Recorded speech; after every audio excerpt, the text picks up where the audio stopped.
Hello there, FYP-academy viewers. Today, as you watch, I want to show you this USB front panel. I had a broken one and I just need to replace it with someone else.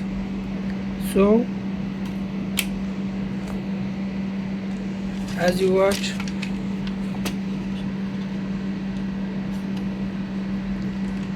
there was some space between this screw and also problem for strengthening this USB part, and I use this rubber fastening, and as you watch,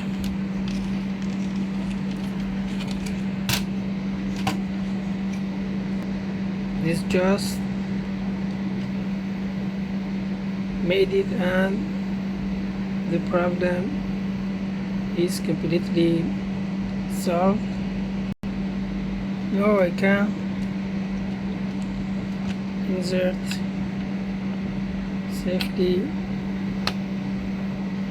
any USB here with no problem,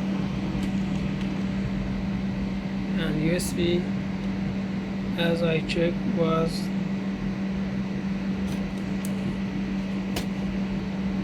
good on Windows also. Thanks for watching. Have a good time. Bye.